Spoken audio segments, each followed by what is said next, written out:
여러분과 저는 우리의 자녀들에게, 후손들에게, 다음 세대에게 어떤 유언을 남기고 싶습니까? 어떤 유언을 남겨야 되겠습니까? 여러분, 베드로후서는 베드로 사도의 유언과 같은 말씀입니다. 그래서 베드로는요, 자기가 떠난 후에도 남겨진 그 크리스찬들이 말씀을 기억하고 지킬 수 있도록 편지를 썼어요. 오늘 본문 14절은 그래서 이렇게 기록합니다. 이는 우리 주 예수 그리스도께서 내게 지시한 것 같이 나도 나의 장막을 벗어날 것이 임박한 줄을 알미라. 베드로는 이제 이 땅을 떠날 때가 된 것을 알고 있었어요. 그리고 결국 이 베드로후서를 기록하고 불과 1년도 되기 전에 네로에 의해서 순교를 당하게 됩니다. 이와 같이 베드로 사도는요, 이 땅을 떠날 때가 된 것을 알고 자신이 직접 목격하고 경험한 예수 그리스도에 대해서 증거하면서 우리가 마지막 순간까지 붙잡아야 되는 신앙의 진리가 무엇인가 라고 하는 것을 말씀을 하고 있어요. 여러분 16절 말씀 보세요. 우리 주 예수 그리스도의 능력과 강림하심을 너희에게 알게 한 것이 교묘히 만든 이야기를 따른 것이 아니요 우리는 그의 크신 위엄을 친히 본 자라. 베드로는 예수님의 능력과 다시 오실 예수님에 대해서 마지막까지 교훈을 주고 있어요.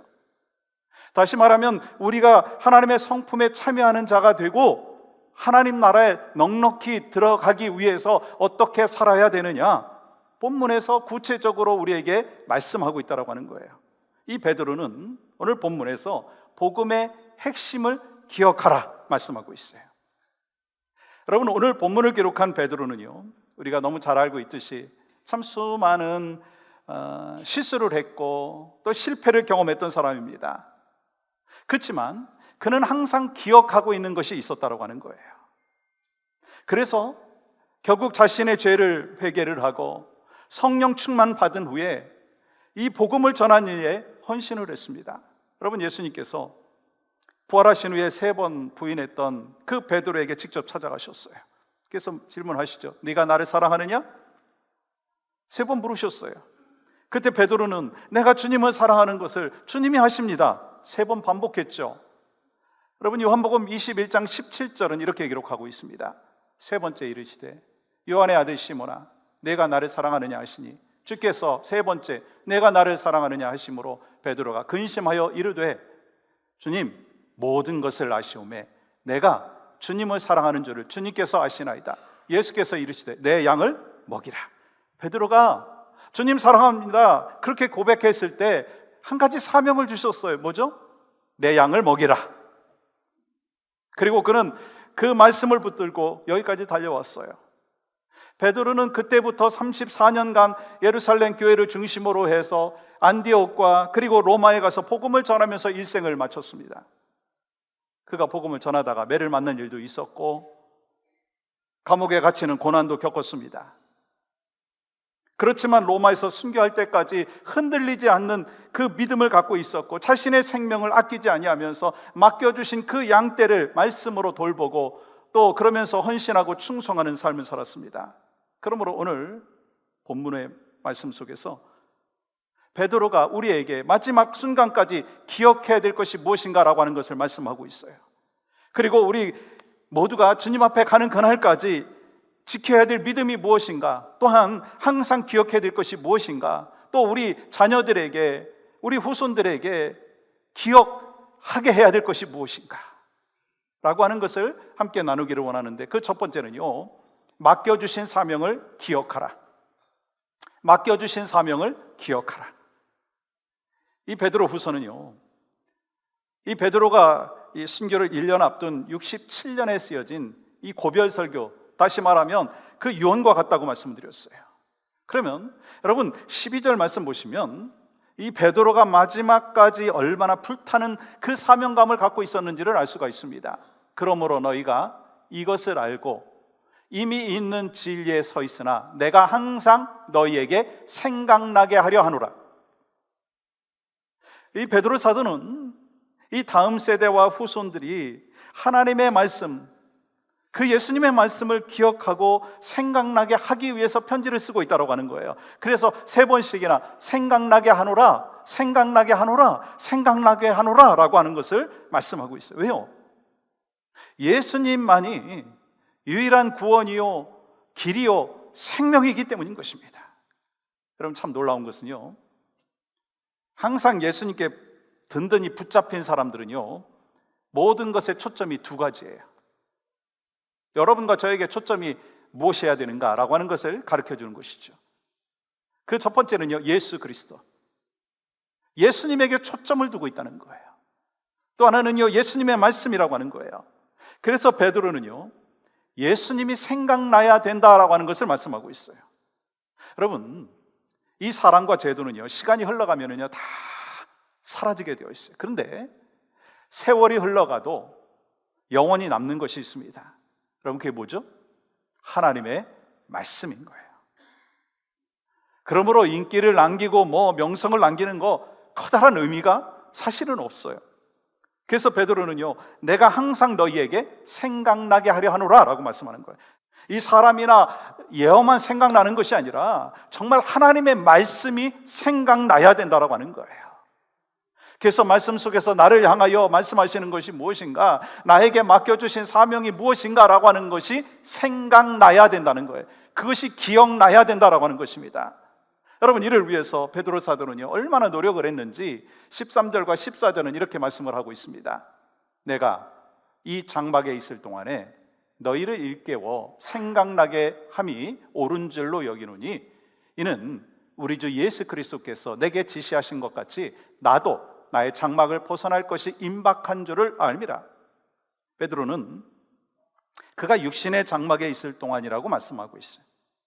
그래서 베드로는요, 나의 궁극적인 그 소원은 빨리 아버지께로 가는 것이라고 고백하고 있어요. 그러면서 육신의 장막이 무너지면 손으로 짓지 않은 영원한 집에 내가 갈 것이라고 하는 그 분명한 약속을 붙잡고 있습니다. 여러분, 그렇기 때문에 여러분, 우리가 늙어간다라고 하는 것, 나이를 먹어간다라고 하는 것, 그것 때문에 너무 슬퍼할 일이 아니라고 하는 거예요. 아주 자연스러운 거예요. 또 우리가 늙어간다라고 해갖고 나 정말 불행하다라고 생각하지 말아야 된다는 거예요. 그렇다면 여러분, 베드로가 육신의 장막을 벗는 날, 다시 말하면 그가 순교하고 주님 앞에 갈 날이 가까우고 있음을 알고 있을 때 뭐라고 말하고 있습니까? 이제 내가 나이가 많아가지고 죽을 날이 가까웠으니까 이제부터 사역을 내려놓고 인생 즐기자, 편안히 살자, 그렇게 말씀하고 있습니까?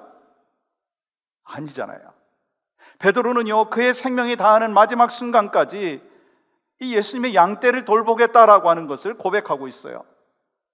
그래서 이렇게 말합니다. 15절 보세요. 내가 힘써 너희로 하여금 내가 떠난 후에라도 어느 때나 이런 것을 생각나게 하려 하노라. 다시 말하면 자기가 죽은 후에도 다음 세대들이 하나님의 말씀을 늘 생각하며 승리의 삶을 살 수 있도록 모든 힘과 노력을 쏟아붓겠다, 그렇게 고백하고 있습니다. 그럼 베드로는 죽음을 앞둔 순간에 다음 세대에게 자신의 자산을 남기거나 자신에 대한 좋은 기억을 남기겠다고 이야기한 것이 아닙니다. 자기가 떠난 후에도 그들이 하나님의 말씀이 생각나게 되는 것이 나에게 맡겨주신 사명이다라고 말씀하고 있어요. 다시 말하면 지금 베드로는요, 주님께 들은 말씀을 자기가 일생 동안 생각할 뿐만 아니라 오고 오는 그 세대에게 그 말씀에 그 유산을, 믿음의 유산을 남겨주겠다라고 하는 것을 말씀하고 있는 것입니다. 부모가 되니까요, 부모의 마음인지, 부모의 마음이 뭔지를 좀 알게 됐죠. 여러분, 부모의 공통적인 마음 중에 하나가 뭐가 있습니까? 자녀들에게 뭔가 조금 남겨주고 싶은 것이 있잖아요. 그렇지 않습니까? 좀 남겨주고 싶은 마음. 또 자녀들은 어떤가요? 부모에게 뭔가 조금 물려받기를 원하는 마음이 있습니다. 그러면 여러분과 저는 다음 세대에게, 우리 후손들에게 뭘 남겨주고 떠나기를 원하십니까? 여러분, 뭐 남겨주기를 원하십니까? 많은 물질의 유산인가요? 여러분이 갖고 있는 그 명예의 유산인가요? 큰 집 남겨주고 부동산 남겨주고, 여러분, 그것이 여러분의 인생의 고울이신가요? 세상 사람들은 그것이 고울이라고 얘기합니다. 근데 여러분과 저는 뭔가 달라야 되지 않겠습니까? 성경은 말씀하시죠. 그런 거 다 썩어질 것이다. 그러니 영원히 썩지 않은 것을 남겨줘야 된다라고 말씀하고 있어요. 우리가 천국 소망을 갖고 천국 시민이라면 그런 세상에 그 유산을 남겨주는 것보다 더 소중한 먼저 믿음의 유산을 남겨주는 하나님의 백성들이 되어야 될 줄 믿습니다. 오늘 마더스데이잖아요. 많은 가정들에서 그 가족들이 모여서 함께 셀레브레이션 하는 시간들이 있으실 것입니다. 그럼 뭐 해야 되겠어요? 엄마 감사합니다. 어머니로 살아주셔서 감사합니다. 박수치고 선물 주고, 그것으로 뭐 자녀들은 다 했다라고 하더라도 부모로서 여러분 뭐를 해야 되겠습니까? 어머니로서 뭐를 해야 되겠습니까? 믿음의 유산을 남겨주기 위해서 우리가 뭘 해야 되는지를 여러분 고민하시고 그 믿음의 유산을 남겨주는 귀한 마더스데이가 되었으면 좋겠습니다. 그게 하나님께서 나에게 맡겨주신 사명 중에 가장 큰 사명이라고 하는 거예요. 제가 이 장례식을 할 때 보면 우리 자녀들 가운데 부모님의 믿음의 유산을 받은 것에 대하여 참 감사하는 그런 가정들이 있어요. 근데 장례를 집례하는 목사로서 되게 좀 감사가 있고 기쁨이 있어요. 근데 그 순간에 좀 또 한 가지 생각합니다. 우리 하나님이 얼마나 기뻐하실까? 그런 생각을 합니다. 여러분이 천국 간 후에도 여러분의 자녀들이, 여러분의 손주들이 하나님의 말씀을 기억할 준비가 되어 있느냐라고 하는 것입니다. 만약에 그렇지 않다면 우리의 호흡이 있는 동안에 후손들에게 믿음의 유산을 남겨주기 위하여 우리가 신앙의 본의 삶을 살아야 된다라고 하는 거예요. 그래서 말씀과 기도가 있어야 되고 복음 전하는 일에 날마다 힘쓰는 믿음의 백성이 되어야 될 줄 믿습니다. 여러분, 이를 위해서 중요한 게 뭐예요? 먼저 우리가 하나님의 말씀을 경외하고 순종하도록 힘써야 되는 거예요. 그래서 우리의 삶의 모습을 보면서 여러분의 자녀와 우리 교회 다음 세대들이 대대로 하나님의 말씀을 기억하고 기억해야 된다는 거예요. 그리고 또한 말씀을 묵상하고 또 순종하는 하나님의 자녀가 되어지고 믿음의 공동체를 세워주는 귀한 사명이 누구에게 있습니까? 우리에게 있는 거예요. 그게 바로 하나님께서 맡겨주신 사명을 기억하는 삶을 살아가는 것인데 여러분과 제가 그러한 사명 잘 감당할 수 있기를 간절히 소망합니다. 두 번째는요, 기억해야 될 것이 뭐냐면 주님의 영광을 기억하라. 이 베드로는 예수님과 3년 동안 같이 살았고 훈련받았어요. 그리고 마지막 순간까지 예수님을 생각하면서 사명을 감당했습니다. 근데 여러분, 사명을 감당하기 위해서는요, 주님의 크신 위엄을 바라보는, 주님의 능력을 경험하는 영적인 체험이 있어야 된다는 거예요. 여러분 16절 말씀 보시면 우리 주 예수 그리스도의 능력과 강림하심을 너희에게 알게 한 것이 교묘히 모든 이야기를 따른 것이 아니요 우리는 그의 크신 위엄을 친히 본 자라. 우리 주 예수 그리스도의 능력과 강림하심을 항상 기억하라라고 말씀하는데, 이 능력과 강림이라고 하는 이 단어의 원어의 의미는 뭐냐면 능력 있는 강림. 다시 말하면 예수 그리스도께서 하나님의 능력으로 우리에게 오셨고 지금 능력으로 와 계시고 앞으로도 능력 가운데 다시 오실 것을 항상 remember, 기억하라. 베드로는 갈릴리 바다에서 고기 잡다가 예수님 앞에 픽업돼가지고 부름받고 3년 동안 예수님과 함께 살면서 예수님께서 하신 놀라운 일들을 직접 눈으로 보고 경험을 했습니다. 예수님이 병 고치시는 일을 직접 눈으로 봤어요. 죽은 자를 살리는 일을 직접 보셨어요. 여러분, 또한 예수님께서 죽으시고 부활하신 것을, 또 하늘로 올라가신 것을 직접 눈으로 목격했어요. 그런데 여러분, 이 세계는 영지주의라고 하는 이단이 나타나가지고 예수님의 동정녀 탄생이나 또 십자가의 죽음이나 또 부활이나 또 예수님의 승천이나 다시 오신다라고 하는 그 재림이 사실이 아니고 꾸며낸 얘기다라고 하면서 성도들을 막 현혹시키고 있는 거예요. 여러분, 이때 베드로 사도는요, 거짓 교사들의 모함은 전혀 근거 없는 이야기이고 나 혼자뿐만 아니라 다른 사도들도 예수님께서 영광 중에 임하신 것을 직접 보았다라고 말하고 있어요. 그리고 내가 죽더라도 이것만은 기억하라 라고 하면서 믿음의 유산을 남겨주고 있다는 거예요. 예수님께서는요, 거짓 교사들이 말한 것처럼 우리와 같은 인간이 아니라 영광 중에 거하시는 하나님의 아들이라고 예수님께서 말씀하신 것처럼 예수님께서는 분명히 다시 오실 것이라고 선포하고 있어요. 그래서 베드로는요 17절 18절에서 아주 확신에 찬 음성으로 계속해서 이런 고백을 하고 있는 것입니다. 같이 한번 읽어볼까요? 시작. 지극히 큰 영광 중에서 이러한 소리가 그에게 나기를 이는 내 사랑하는 아들이요 내 기뻐하는 자라 하실 때 그가 하나님 아버지께 존귀와 영광을 받으셨느니라. 이 소리는 우리가 그와 함께 거룩한 산에 있을 때에 하늘로부터 난 것을 들은 것이라. 여러분, 야고보와 사도 요한은 예수님을 따라 변화산에 올라갔습니다. 그리고 저도 그때 같이 갔습니다. 그때 예수님의 변화되신 모습을 제가 직접 보았습니다. 형용할 수 없는 모습이었습니다. 예수님의 얼굴을 보니까 막 해같이 빛나고 그 옷을 보니까 빛과 같이 휘어졌습니다. 또한 모세와 엘리야가 하늘에서 내려와서 예수님과 대화를 나누고 구름 속에서 하나님께서 말씀하시는 음성을 내가 들었습니다. 이는 내 사랑하는 아들이니 너희가 그의 말을 들으라. 이 소리를 제가 똑똑히 들었습니다. 그리고 사도 요한은 아직도 살아있으니까 혹시 의심되면 직접 가서 물어보십시오.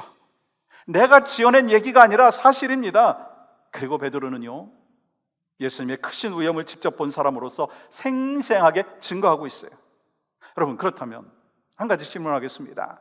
이 베드로 사도만 예수님의 영광을 체험했고 예수님의 크신 위엄을 경험했고 예수님의 능력을 경험했느냐라고 하는 거예요.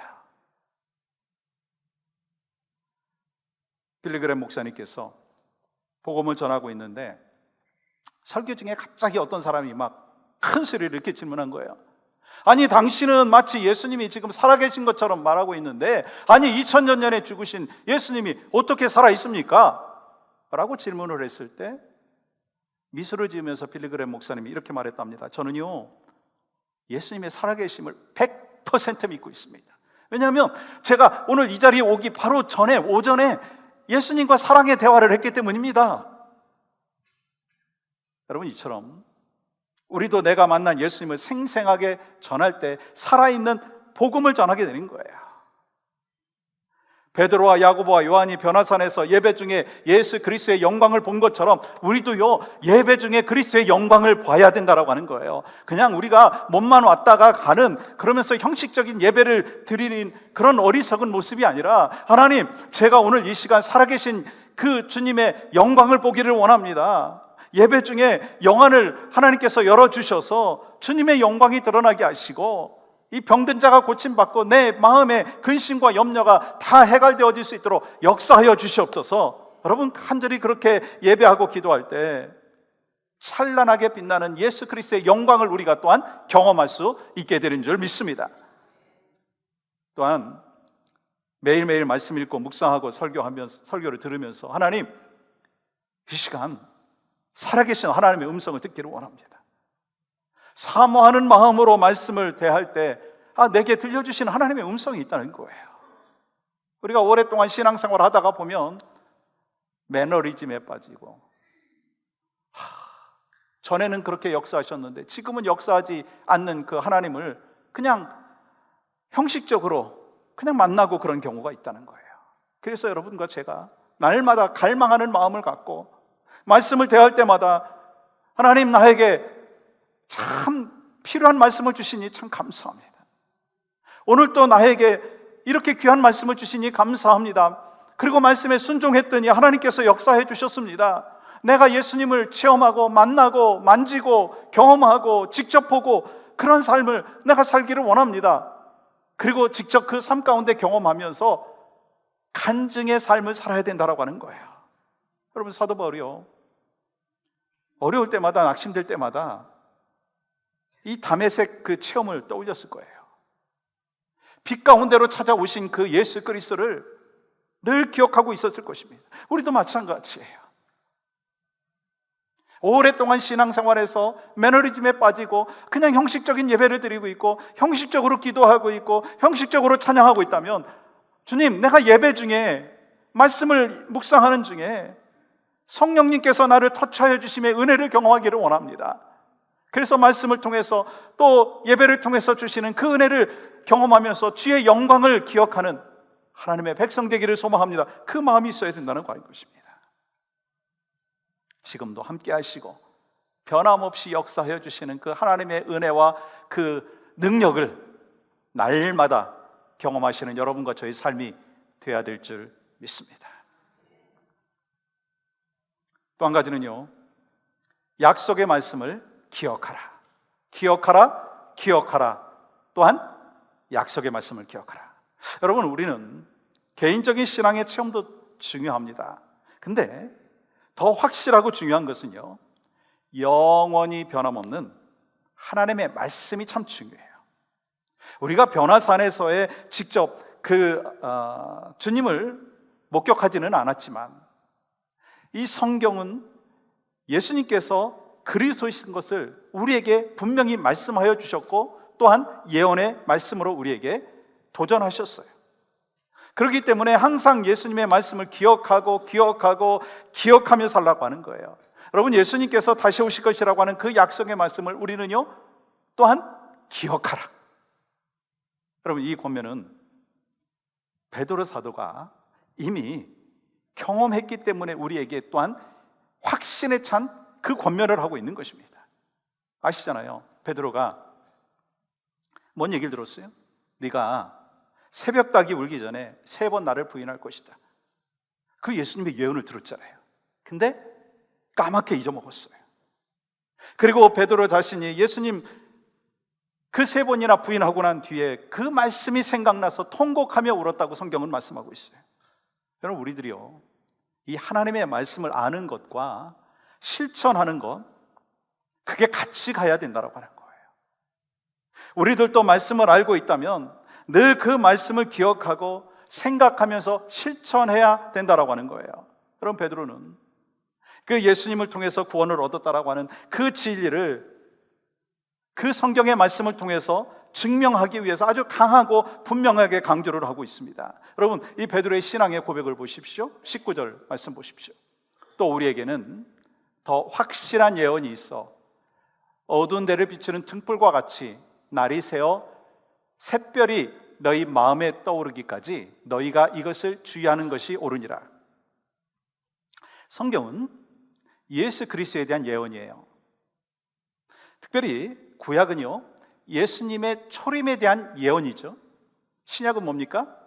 예수님의 다시 오심, 재림에 대한 예언입니다. 그래서 이 베드로는요, 예언 즉 이 약속의 말씀은 마치 어두운 데를 비추는 등불과 같기 때문에 인생의 길을 걸어가는 사람들에게 앞길을 비춰주는 등불이라고 하는 것을 알게 해줘야 된다고 하는 것이고, 또 주님 다시 오시는 그날까지 그 등불을 잘 활용하도록 말씀을 읽고 날마다 묵상하고 기울이고 또 붙잡아야 된다고 하는 것을 말씀하는 거예요. 여러분, 그 이유가 뭔가요?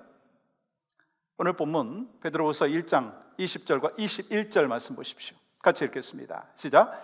먼저 알 것은 성경의 모든 예언은 사사로이 풀 것이 아니니 예언은 언제든지 사람의 뜻으로 낸 것이 아니요 오직 성령의 감동하심을 받은 사람들이 하나님께 받아 말한 것이니라. 성경은 이 세상에서 가장 많이 팔렸고 가장 많이 읽힌 책이라고 하는 것 우리가 잘 알고 있어요. 그런데 여러분, 이 성경은요 한 사람이 쓴 것이 아니라 성경의 저자가 이 40명 이상이 됩니다. 또 2개의 언어로, 실질적으로 아람어까지 하면 3개의 언어로 썼죠. 또 3개의 대륙에서 썼어요. 이 1600년에 걸쳐가지고 쓴 책입니다. 그 66권의 책을 하나로 묶은 거예요. 그런데 성경은요 마치 한 사람이 한 자리에서 쓴 것처럼 예수 그리스도에 대하여서 동일하게 말씀하고 있어요. 왠지 아시죠? 성경 66권의 저자가 누굽니까? 하나님이시기 때문인 거예요. 하나님 한 분이기 때문인 것입니다. 여러분, 성경은요 성령님의 감동으로 쓰여졌기 때문에 인간의 생각으로 사사로이 풀 것이 아니라 성령님의 감동을 통해서 읽고 해석하고 또한 깨달아야 된다고 하는 것을 말씀하는 것입니다. 그러니까 이 하나님의 말씀을 내 관점대로, 내 생각대로 해석을 하면요 이 복음서와 상관이 없는 내가 복음이 되는 거예요. 그래서 성경은요, 내 관점이 아니라 하나님의 관점에서 어떤 의도로 말씀해 주셨는지 먼저 내가 깨달아야 되고, 그 깨달음에 대하여서 삶 가운데 적용해야 된다는 거예요. 그래서 성경을 읽을 때는 항상 세 가지를 생각해야 되는 거예요.